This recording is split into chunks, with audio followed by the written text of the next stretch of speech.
second presentation, still from an OEM perspective. I'd like to invite Carloandrea Malvicino. Okay, Carlos here. Carlos, CO2 emissions reduction strategies director at FCA, Fiat Chrysler Automotives, and Carlo is he's been with at Fiat for 25 years on thermal system innovation and technologies to improve the efficiency of automotive systems.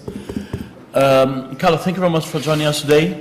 And yeah, please go ahead. Thank you. Good afternoon. I'm trying to lead you through the eco-innovation topic that is part of our regulation. And before going directly in the subject, some comment regarding the regulation framework we are facing. First, as you know, we are asked to reduce globally the fuel consumption or CO2 emission of up to 30%. And we expect to have to reduce of a further 15% in the next years. This is what the European Commission is asking us. The saved fuel does not pay back the technology we have to implement. And the European regulation appears to be, one of the most stringent regulation in place. The CO2 target we used to assess corporate CO2 are based on homologation CO2, even if, and I'm speaking especially about the European regulation, there are provisions for technologies that are effective in the real world, and this is the main focus of the presentation.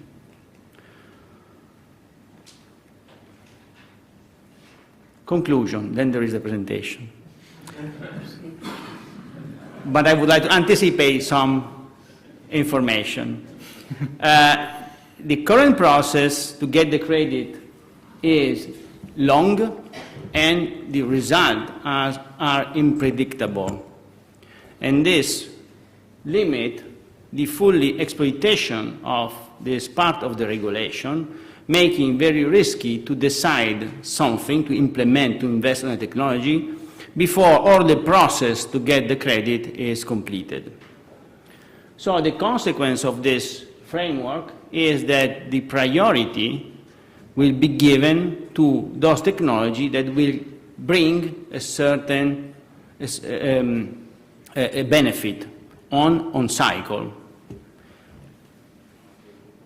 And also, this drawback endanger the deployment of those technologies that are real effective in real world, because priority will be given to others. What we recommend is to further simplify the procedure to approve and certify eco-innovation, and to enlarge, we will see what I'm talking about, the perimeter of eligible technology. So the regulation, I spent very few seconds on that. The European one is one of the most stringent. We expect a further reduction of target in 2025 and a second step in 2030. The ambition level is under discussion. I don't touch the subject, but we know that the regulation will be made more stringent in 2025 or quite surely in 2030. This is first point. Second point, the fuel saved because of introduction of technology does not pay back, in almost all the cases, the technology. And I make you an example. Let's speak about hybrid, and I used for the following picture the Ricardo data that are available, and is a study made by European Union. So, a hybrid, on average, additional cost is of 2,500 euro. The benefit is 26%, probably even overestimated. So, the saved fuel in 3 years is the number you can see on the bottom right of the chart, and is quite evident that the cost of this technology is not paid back at all. And this is the cost, not the price, by the fuel saved. And this could be an issue. So let's have a look on what can be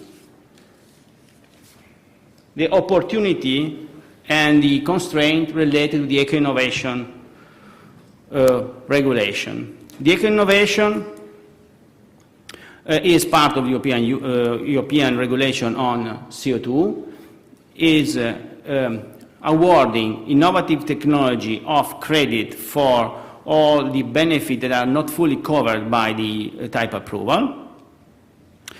A technology has to be demonstrated to be effective and submitted for approval to the European Union, and then certified for on all the vehicle having this technology on. So there are at least two steps. First, approval from the European Commission. There is not a list, as in US, of approved available technology. You have to ask for the approval and then certify it during a process similar to the homologation of a vehicle to get the final benefit. In US, I put in this chart a very simple scheme of how this works in US. There is a list of already available technology that are named on table. If you have the technology, you get the credit. And there's always a possibility to add something other that is not in the list, asking also in this case for approval and then certification with this process similar to the one we have, but this is the only one we have in Europe. The main potential of eco-innovation technology is to be able to reduce the gap between what is measured during the type approval and what is experienced by the user in real world. The eco-innovation, as I said, the eco-innovation are innovative technology whose benefits are not fully captured by the type approval procedure. There is a cap of 7 grams at fleet level per year, no cap on a single vehicle. And from 2023, when the WLTP will be fully enforced for assess the corporate CO2, there will be multipliers to take into account the effect of the transition from NEDC to WLTP. But there are some open issues. Not all technology are eligible. There are a list of criteria. Obviously, a technology should be not fully covered by the type approval procedure. The saving should be at least 1 gram if NEDC, and will become 0.5 gram if WLTP. All related to comfort is out of scope, so rider equipment, air conditioning, all is related to comfort is out of scope. The technology should be not influenced by the driver, and the technology should be innovative. This is also a quite evident difference with respect to what is happening in the US. Innovative means that till the NEDC is in place, should have a penetration of less than 3% in 29. Starting from 2021, when WLTP will be fully enforced, should have a take rate lower than 3% in the previous fourth year. Today, how this part of regulation works. Today, there are 25 approved eco-innovation that can be regrouped in only 7 categories. The list you can see on the screen. But in reality,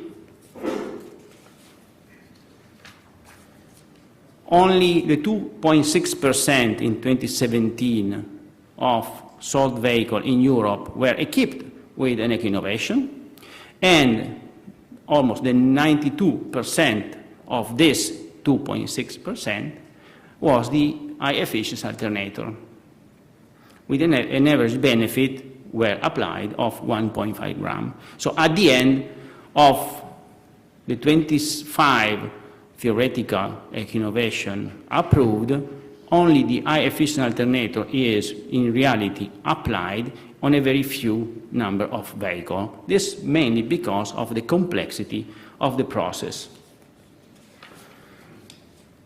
The process is complex. Start with a discussion, a preparation activity that can last for more than 1 year, where a company, a supplier, or a group of OEMs has to discuss and convince the European Commission that the technology is eligible. Then a document has to be prepared and submitted, and there are from 9 to 14 months time where the European Commission can study, evaluate the proposal before to accept or reject it.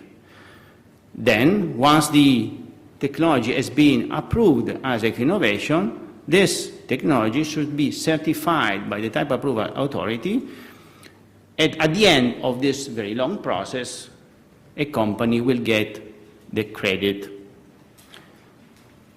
This very long and complex system makes it very complicated for every car manufacturer to decide, to take a decision on developing and implementing a technology, so make investment, before all this, the first part of this process is fully completed. So, and this normally takes a couple of years. So, and this in reality generate or make very difficult to deploy technologies that are really effective in real world. But having this level of uncertainty to invest and deploy them is preferable in a lot of cases to spend the money and the resources on technology that are more effective on the type approval procedure. What is the potential, and what is the potential we could exploit that, but we cannot exploit? So, using available data from literature, the gap between the WLTP and the real world is of about 30%, and is made in this way. Part is due to the emission, in part is the air conditioning, and finally there is the driver behavior. There are references, so you can go through all the references.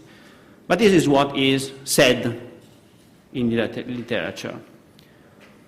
So the real-world mission is made of the mission profile, urban, highway. The mix of the mission is up to the driver. The auxiliary system load that can vary. And finally, a number of external factors like the number of passengers, the ambient condition, daytime, nighttime.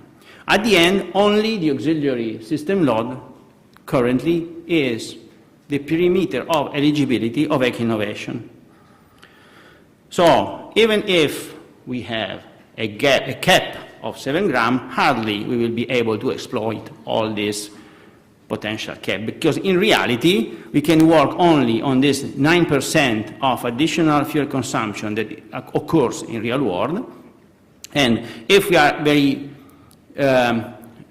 effective in exploiting, in developing technology, we can, at maximum, have a benefit of 3-4 grams of eco-innovation. I remember you that currently the average benefit where eco-innovation is applied is 1.5. And I didn't touch the subject that the system, the mechanism that is in place takes also into account the interactions among eco-innovation. So if I have one interaction that gives me 1 gram and another that gives me 1 gram, the total benefit is not 1 plus 1, but will be a number lower than 2. Okay? there are reasons for that. It's not unreasonable, but just to remind you. So what is the potential that we do not exploit? Is the driver behavior. We made some analysis. These are data we collected on real car, all the same model. So all cars are equal. All cars are almost new, so there is no effect of maintenance. And I put on the chart, you have some data regarding the statistics. I put on the chart the NEDC value of this given car, model, sorry, the WLTP value, and the real-world average. And they are in the range of what the literature says. But on the other hand, each small blue dot represents 1 day of car use. The light red dot represents the average of one driver over a certain number of days. And the red dot is the total average. So you can see how dispersed, how is important the effect of the driver behavior. And so if it's could be very important to promote technologies that induce the driver to reduce his fuel consumption and CO2 emission. This is a very powerful technology, okay, or opportunity.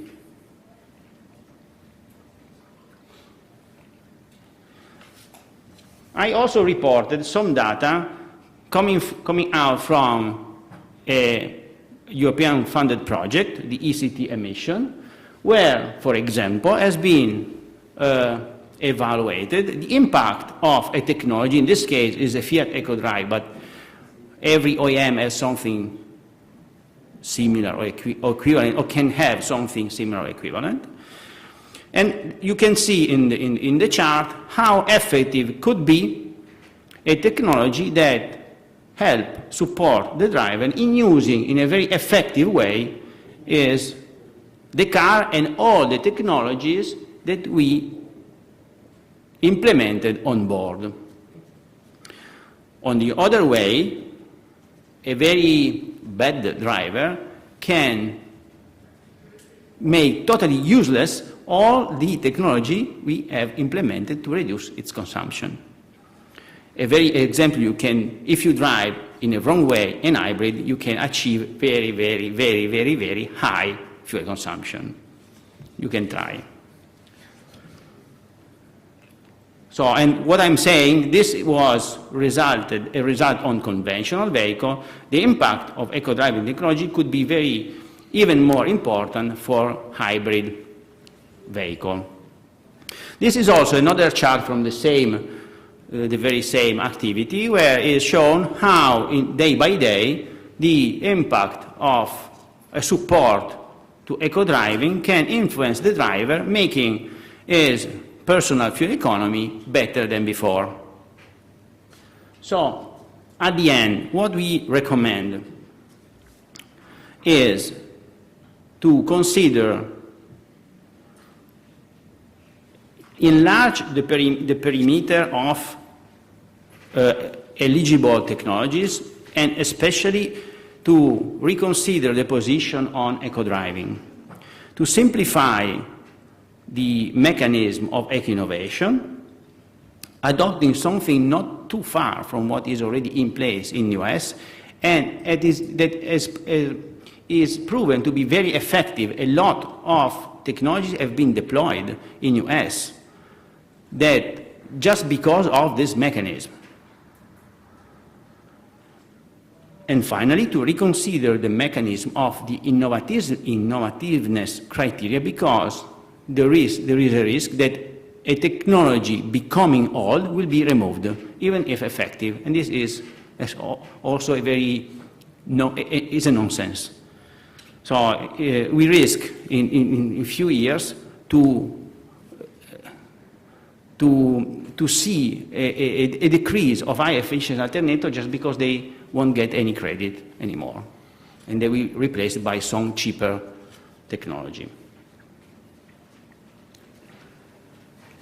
And finally, the conclusion that are exactly the very same I already anticipated, so I don't go through them again. Sorry. Thank you very much.